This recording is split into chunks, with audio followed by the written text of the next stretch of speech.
আসসালামু আলাইকুম everyone, welcome back to my channel. আজ আমি কোনো রকম জেলাটিন ছাড়াই কাঁচা আমের জেলি তৈরি করেছি।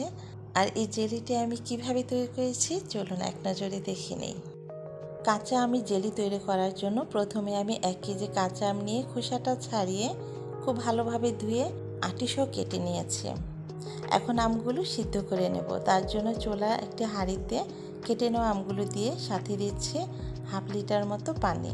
এখন চুলার আঁচটা হাইতে রেখে ঢাকনা দিয়ে ঢেকে অপেক্ষা করব আমগুলো সিদ্ধ হওয়া পর্যন্ত। কিছুক্ষণ পর চলে এসেছে আর দেখুন দর্শক, দেখে বুঝতেই পারছেন আমগুলো কত ভালোভাবেই সিদ্ধ হয়ে গেছে। এই পর্যায়ে সিদ্ধ হতে আমার সময় লেগেছে 10 মিনিটের মতো।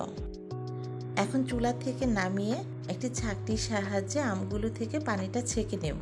আর এই ছেঁকে নেওয়া পানিটা দিয়ে কিন্তু আজকে আমি কাঁচা আমের জেলিটা তৈরি করব। আর যে আমগুলো আছে এগুলো দিয়ে কিন্তু বিভিন্ন ধরনের রেসিপি তৈরি করা যাবে এই সিদ্ধ আম দিয়ে। গত পর্বের আমসত্ত্ব রেসিপিটি আমি এই আম দিয়ে তৈরি করেছিলাম। যারা দেখেননি তারা আমার চ্যানেলের ডেসক্রিপশন বক্সে লিঙ্কটি দেওয়া থাকবে ফুল ভিডিওর, আপনারা চাইলে দেখে নিতে পারেন। এখন চুলার আঁচ মিডিয়ামে রেখে প্যানে দিচ্ছি ছেঁকে নেওয়া আমের পানিটা। এখানে 1 কাপের মতো পানি আছে আমের। আর সাথে দিচ্ছি এখন চিনির সিরাপ। চিনির সিরাপটা আমি হাফ কাপ পানির সাথে 1 কাপ চিনি নিয়ে তারপর সিরাপটা তৈরি করেছি। আপনি যদি জেলিটা মিষ্টি খেতে পছন্দ করেন তাহলে এখানে চিনির পরিমাণটা বাড়িয়ে দিতে হবে। আমি এখানে 1 কাপ আমের পানির সাথে 1 কাপ চিনি দিয়েছি, তাতে কিন্তু খুব একটা মিষ্টি হয়নি। জেলিটি টক মিষ্টি হয়েছে। আমি টক মিষ্টি খেতেই পছন্দ করি জেলিটা। এভাবে চিনি সিরাপ আলাদাভাবে তৈরি করে নিয়ে আমের পানির সাথে মিশিয়ে নিলে খুব সহজে মিশে যাবে এবং জেলিটাও খুব দ্রুত অল্প সময় তৈরি হয়ে যাবে। এখন দিচ্ছি এখানে গ্রিন ফুড কালার হাফ চা চামচ। এটা অপশনাল, আপনি চাইলে স্কিপ করতে পারেন, এতে স্বাদে তেমন কোনো পরিবর্তন হবে না। এটা আমি দিয়েছি জাস্ট একটু কাঁচা আমে কালারটা আনার জন্য। এই পর্যায়ে ফুড কালার দেওয়ার সাথে সাথে অনবরত নেড়ে পানির সাথে খুব ভালোভাবে মিশিয়ে নিতে হবে। ভালোভাবে মিশিয়ে নেওয়ার পর এখন দিয়ে দিচ্ছি এখানে হোয়াইট ভিনেগার 1 টেবিল চামচ। হোয়াইট ভিনেগার দেওয়ার ফলে এখানে জেলিটি অনেক দিন পর্যন্ত সংরক্ষণ করা যাবে।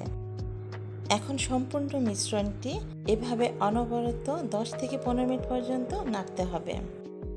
এভাবে 10 থেকে 15 মিনিট পর্যন্ত নাড়তে নাড়তে যখন এক পর্যায়ে দেখা যাবে কালারটা একটু চেঞ্জ হয়ে এসেছে এবং মিশ্রণটি আগের তুলনায় অনেকটা ঘন হয়ে এসেছে, এই পর্যায়ে চুলার আঁচটা মিডিয়াম থেকে একটু লোতে করে আরও কিছুক্ষণ জাল দিয়ে ঘন করে নিতে হবে।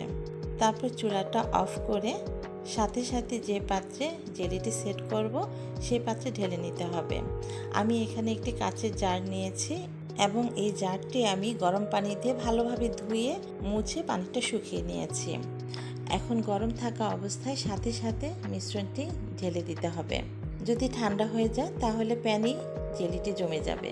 এখন রুম টেম্পারেচারে ঢাকনা খুলে এভাবেই রেখে দেব ঠান্ডা হওয়ার জন্য এবং ভালোভাবে জেলি জমে যাওয়ার জন্য অপেক্ষা করব 2 থেকে 3 ঘন্টা পর্যন্ত। চলে এসেছি 3 ঘন্টা পর আর দেখুন জেলিটি কি সুন্দর জমে গেছে। জেলিটি দেখতে যেমন সুন্দর হয়েছে, খেতেও কিন্তু দারুণ টেস্টি হয়েছে। টক মিষ্টি এই কাঁচা আমের জেলিটি খালিও খাওয়া যাবে। বিশেষ করে বাচ্চারা সকাল বিকেলে নাস্তায় কিংবা স্কুলের টিফিনে ব্রেডের সাথে জেলিটি খেতে খুব পছন্দ করে।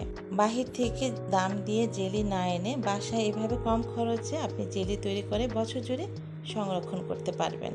রেসিপিটি ভালো লাগলে লাইক দিবেন এবং শেয়ার করে দিবেন। আর আপনি যদি আমার চ্যানেলটিতে নতুন হয়ে থাকেন তাহলে এখনই আমার চ্যানেলটি সাবস্ক্রাইব করে পাশে থাকা বেল আইকনটি অন করে রাখবেন।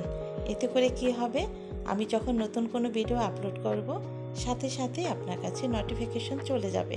আজ এ পর্যন্তই, আবারও চলে আসব এরকম সহজ এবং মজার রেসিপি নিয়ে।